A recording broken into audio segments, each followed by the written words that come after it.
Saudações cinematográficas! Olavo Filho aqui.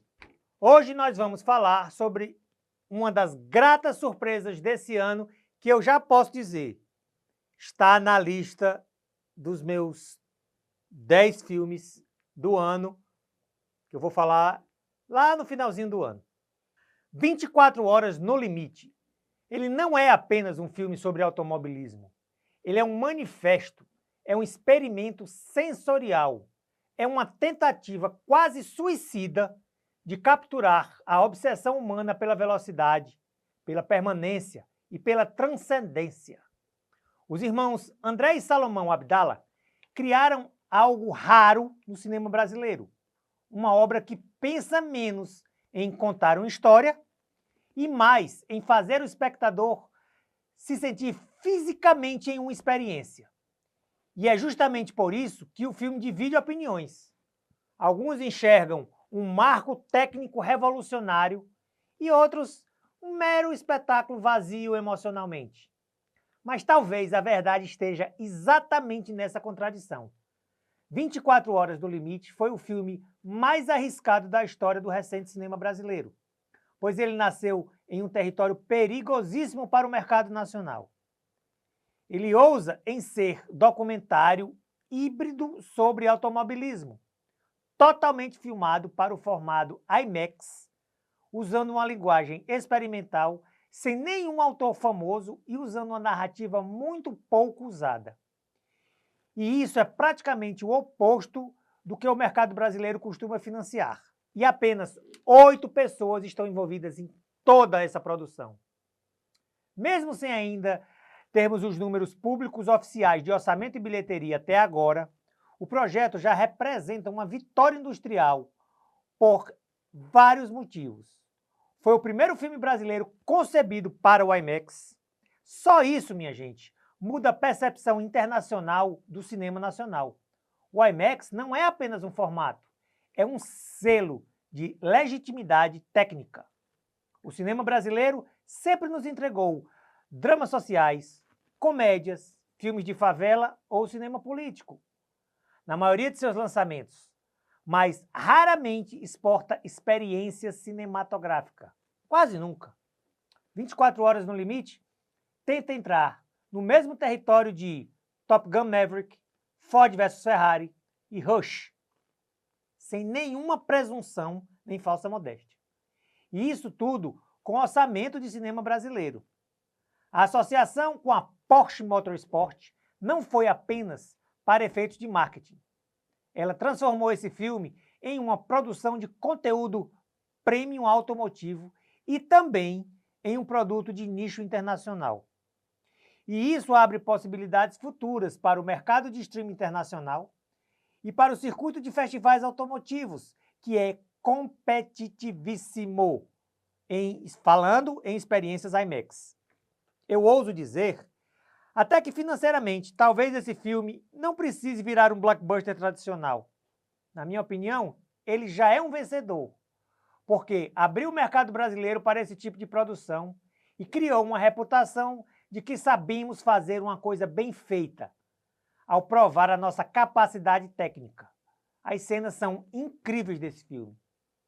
Eis aqui um ponto que eu considero central nessa produção.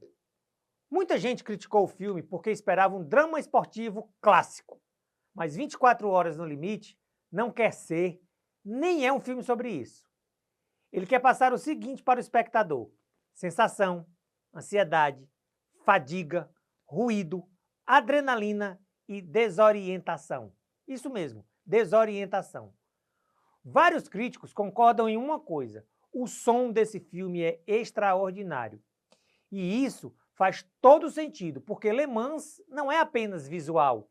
Le Mans também é vibração, é som dos motores, é chuva, é frequência e é fadiga auditiva. Nas suas devidas proporções, o som do filme funciona tão bem quanto em Dunkirk, de Christopher Nolan. O espectador ele é agredido, digamos assim, pela grandeza do som. O IMAX aqui não é exibicionismo, é pura filosofia visual.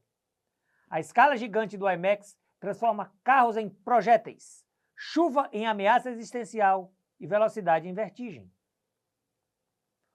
Os melhores momentos dessa produção nos levam a concluir que o ser humano criou máquinas rápidas demais para o próprio cérebro compreender. Nada pode ser mais cinematográfico do que isso. O piloto Felipe Nasser não é tratado como personagem. Ele representa a obsessão, a disciplina, a repetição, o ego e a obstinação pelo desempenho e pela perfeição. 24 Horas no Limite faz uma importante pergunta em filmes dessa natureza. O que faz alguém arriscar a vida por alguns segundos de vantagem? Essa mesma pergunta nós temos que fazer a gladiadores, alpinistas, astronautas e pilotos de guerra.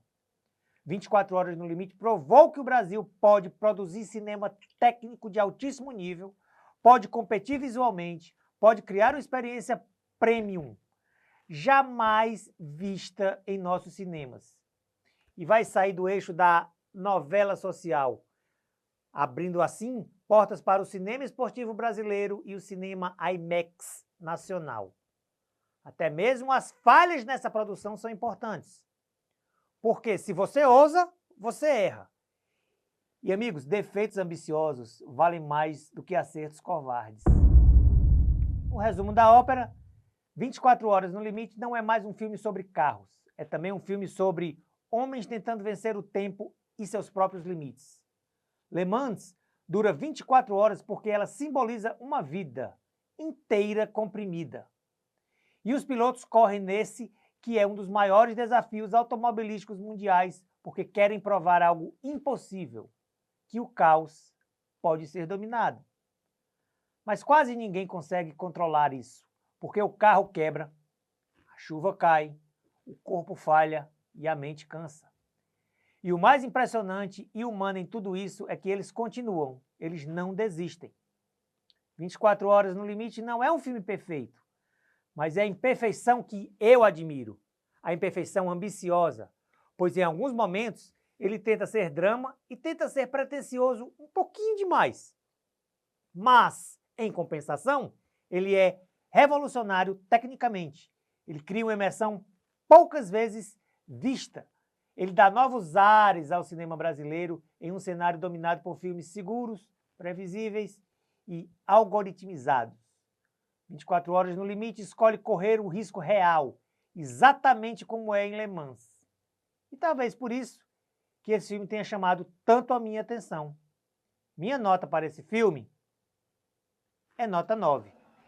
Continue nos acompanhando aqui no YouTube, @Louco por Cinema Original, tudo junto em minúsculo, nossos comentários no www.loucoporcinema.com.br e na Jovem Pan News Fortaleza 92,9, toda sexta-feira, a partir das 10h30 da manhã.